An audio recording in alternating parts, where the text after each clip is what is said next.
बहुत बहुत शुक्रिया हमारे साथ जुड़ने के लिए। आदाब नाजरीन, मैं हूं तजम्मुल। अगले कुछ मिनटों में हम जम्मू कश्मीर के बारे में बात करेंगे और जम्मू कश्मीर से अभी तक की ताज़ा अपडेट आप तक पहुंचाएंगे। और ठीक 10 बजने में भी 10 मिनट हैं, तो अगले 10 मिनटों में हम जम्मू कश्मीर की अभी तक की तस्वीर आप तक पहुँचाएँगे। आज यूनियन टेरिटरी के दूसरे लेफ्टिनेंट गवर्नर जनाब मनोज सिन्हा साहब अब से कुछ देर बाद ओहदे और राजदारी का हलफ लेंगे। उसके बाद क्या कुछ प्रोग्राम होंगे, कौन लोग मधु किए गए हैं, कौन लोग मधु नहीं किए गए हैं, और पॉलिटिकल पार्टीज का क्या कुछ रिएक्शन है, जो मैंने अब से कुछ देर पहले टेलीफोन करके पीडीपी, कांग्रेस, नेशनल कॉन्फ्रेंस और बकिया पार्टियों के साथ बात की, उनकी आराएं तलब की कि वो क्या चाहते हैं। इसके अलावा हम बात करेंगे कि जम्मू कश्मीर में अब मसाइल जो है वो बहुत ज़्यादा बढ़ रहे हैं। अब अस्पतालों में जो है ऑक्सीजन की कमी हो सकती है। कोविड-19 के बीचों बीच में अब सिचुएशन जो है वो बहुत ज़्यादा ख़राब होने की तरफ बढ़ रही है। अस्पतालों में ऑक्सीजन की कमी का वजह क्या है, और उसके बाद कोविड-19 और नॉन कोविड-19 पेशेंट्स एक साथ बैठे हैं, क्या कुछ आपस में मशवरा कर रहे हैं, उस पर हम जानेंगे। बहुत जल्द आपके साथ उस पर तफसील के साथ गुफ्तगू करेंगे। लॉकडाउन के बारे में ये खबर कि सुबह से जो कश्मीर से, श्रीनगर से, बाकी डिस्ट्रिक्ट से और अजला से जो हमें तस्वीरें दिखी, उसे लग रहा है कि लोगों को अब एहतियात खुद करनी होगी। अब प्रशासन, पुलिस, इंतज़ामिया जो है वो ज़्यादा अब ताकत का और उसके बाद पूछताछ का इस्तेमाल नहीं करेंगे। आप लोग खुद अपना ख्याल रखें। बहुत पहले की बात है, जब गाड़ियों में बैठा करते थे, पैसेंजर गाड़ी में, तो लिखा जाता था मोटे अल्फाज के साथ, सवारी अपने सामान की खुद जिम्मेदार है। और ये बहुत पहले की बात है, और ये सवारी और जिम्मेदारी जो है ये अब आपने और हम सब ने खुद निभानी है। आगाज करते हैं अभी तक की सबसे बड़ी और अहम खबर के साथ। नाज़रीन, आपसे कुछ देर बाद रियासत के अगले लेफ्टिनेंट गवर्नर जनाब सिन्हा साहब ओहदे और राजदारी का हलफ लेंगे। राजभवन श्रीनगर में जम्मू कश्मीर की चीफ जस्टिस गीता मित्तल उन्हें ओहदे और राजदारी का हलफ दिलाएंगी।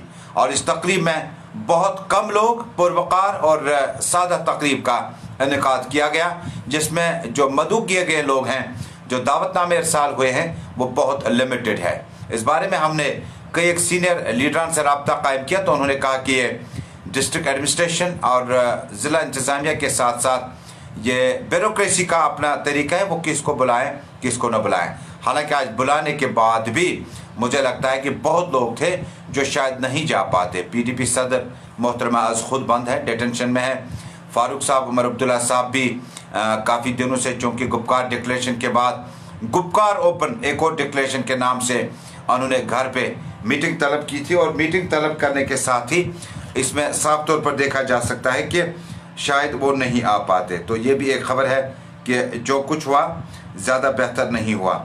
इसी के साथ हम जम्मू कश्मीर में जो दावतनामे इरसाल किए गए हैं नाज़रीन, उन दावतनामों में हमने नहीं पाया किसी सियासी शख्सियत का नाम, और नहीं पाया हमने सिर्फ उसमें रिटायर्ड और प्रेजेंट जज वगैरह रहेंगे, यानी जुडिशरी के सीनियर जो हैं जज वगैरह, वो वहाँ पे तशरीफ़ ला सकते हैं। ब्यूरोक्रेसी के, जम्मू कश्मीर पुलिस के, आर्मी के और इंटेलिजेंस एजेंसीज वगैरह के जो सीनियर अफसरान हैं वही मौजूद रहेंगे, पुरवकार। लेकिन एक अहम तकरीब और तारीखी तकरीब ये जम्मू कश्मीर के आम लोगों के लिए, क्योंकि लेफ्टिनेंट गवर्नर जब जीसी मुर्मू हुआ करते थे एक दिन कबल, तो उनके स्टेप डाउन होने के बाद, क्योंकि उन्हें सीएजी बनाया गया, उसके बाद बड़ी जिम्मेदारी से उन्हें सरफराज किया गया। अब जो नए जो हमारे रियासत जम्मू कश्मीर के यूटी के लेफ्टिनेंट गवर्नर है, उनकी तकरीब में कम लोगों की शिरकत को जो है यकीनी बनाया गया। सिर्फ इसके बाद जो कि राजभवन ने पहले ऐलान किया कि एट होम का प्रोग्राम जो है उसको भी इस साल मनसूख कर दिया गया। एडवाइज़र्स के हवाले से खबर काफ़ी तशवीश कल से कि क्या एडवाइज़र के शमा भटनागर, फारूक खान साहब, मोहतरम बसीर अहमद खान साहब कंटिन्यू करेंगे या नहीं। लेकिन कल रात ही एक प्रेस रिलीज आई जिसमें बताया गया कि ये चारों जो सलाहकार या एडवाइज़र्स जो हैं, ये किसी इंडिविजुअल के नहीं है, ये जीसी मुर्मू के नहीं, बल्कि ये लेफ्टिनेंट गवर्नर के हैं। और लिहाजा जब तक नई दिल्ली से कोई फैसला उनके बारे में नहीं आता है, उन्हें अपना फ़राइज़ जो है वो तनदीही के साथ जारी रखने होंगे, उसमें कोई दिक्कत नहीं है। फ़िलहाल लेफ्टिनेंट गवर्नर के जो सलाहकार हैं वो कंटिन्यू कर सकें अपनी ड्यूटियाँ। इसके बाद हमने कुछ देर पहले मैंने पीपल्स डेमोक्रेटिक पार्टी के लीडर से रब्ता कायम किया, उनकी राय जाननी चाहिए और सेरेमनी और ये मेन स्ट्रीम कल्चर के बगैर खोया खोया सा ये तकरीब लग रहा है। और इसमें आप लोग मधु नहीं हुए तो उन्होंने कहा कि मधु क्यों नहीं गया, वो सवाल हमें नहीं है और उसमें हमें मलाल भी नहीं है, लेकिन जवाब ये होगा कि भारतीय जनता पार्टी 500वें फ्लोर पे, 500वें फ्लोर होता है कि जब एक बिल्डिंग हो और उसके 500 मंजिलें हों, यानी 500 फ्लोर वाली जो एक बिल्डिंग है वहां से लोगों पर राज करना चाहती है। यानी इसमें गहराई बहुत है। दूर से जम्मू कश्मीर में भारतीय जनता पार्टी अपने तौर तरीके से जम्मू कश्मीर में हुकूमत चलाना चाहती है, राज करना चाहती है। यही वजह है कि एक को हटा के दूसरे को ले आए। जस्टिस हसनैन मसूदी के मुताबिक, नेशनल कॉन्फ्रेंस के सीनियर लीडर, उनके मुताबिक बीजेपी अपनी हुकूमत साजी और अपने हुकूमत साज चाहते थे, इसलिए उन्होंने सिन्हा साहब को लाया, लेकिन हकीकत को बदला नहीं जा सकता अफसरान के तबादले से। इसी तरह से बाकिया पार्टियों के भी रद्दमल हमने आप तक वक्तन फ़ौक्तन पहुँचाई। ये दो अहम पार्टियां थी जिनका कहना बड़ा लाजमी था। अपनी पार्टी के एक सीनियर लीडर से आपसे कुछ देर पहले मेरी बातचीत टेलीफोन पे हुई। मैंने कहा तशरीफ़ ले रहे हैं आप और सरमिनी पे, कहा अद क्या करोगा सुनिश्चो, यानी जाना चाहिए हमें, क्योंकि इस जम्मू कश्मीर में यूटी में निज़ाम जो चलाना है, जो रोज़मर्रा के मामूलात है, वो तो लेफ्टिनेंट गवर्नर ही चलाएंगे। अगर हमें इरसालनामा मिला, अगर हमें दावतनामा मिला तो हम ज़रूर जाएंगे, क्योंकि ज़रूर जाने का मतलब है लोगों के मुश्किलात मसाइल हमें कल उनके पास ही लेके जाना है। कुछ दिन बाद आप देखेंगे, बल्कि आज जो लेफ्टिनेंट गवर्नर का प्रोग्राम है कि आज की इस और सरमिन की तकरीब के बाद वो सीधे सिविल सेक्रेटरीट 3:15 पहुंचेंगे, जहां उन्हें गार्ड ऑफ ऑनर पेश किया जाएगा और वहां पर भी सादा तकरीब होगी लेकिन तय अहम। उसके बाद वो अपने ऑफिस में जाएंगे और प्रिंसिपल और एडमिनिस्ट्रेटिव सेक्रेटरीज की अहम बैठक और मीटिंग बुलाएंगे, जिसमें एक तो वो तारुफ लेंगे कि कौन साहब कहाँ से किस कुर्सी पे है, क्या डिपार्टमेंट देखते हैं, इनका क्या एक्सपीरियंस रहा है इस डिपार्टमेंट का और क्या कुछ इसको बेहतर किया जा सकता है।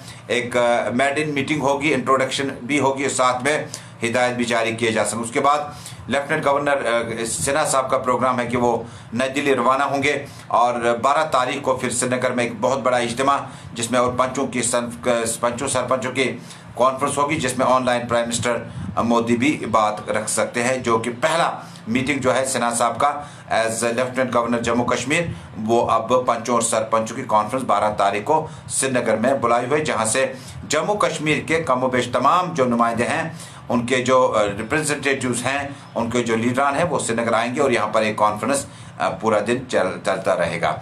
इसके बाद जम्मू कश्मीर में कुछ दिनों के बाद राजभवन में कोई एक लीडरान के जाने का सिलसिला शुरू होगा, जो शॉल वगैरह लेकर और इंट्रोडक्शन के लिए लेफ्टिनेंट गवर्नर के पास जाएंगे और उन्हें सियासत की बात सियासी जुबान में ही करेंगे। कहते हैं मरमू साहब इस बारे में पहले उन्होंने कहा था कि वो सियासी लीडर नहीं है, बल्कि वो एक ब्यूरोक्रेट है और वो सिस्टम चलाएंगे, सियासत या जुबान का इस्तेमाल बहुत कम करेंगे। अब राजभवन में बड़ी तादाद में उम्मीद की जा सकती है डेलीगेशन, डेपुटेशन और लीडरान की जो एक जम्मू कश्मीर में सियासत की बात करनी हो, मामलात को लेकर हो, ये सिलसिला हो सकता है। अब अगला मौजू हम चुनेंगे। 10 मिनट हो गए, मैंने कहा था 10 मिनट ही बात करेंगे, लेकिन 10 मिनट लेफ्टिनेंट गवर्नर के इंट्रोडक्शन में चले गए।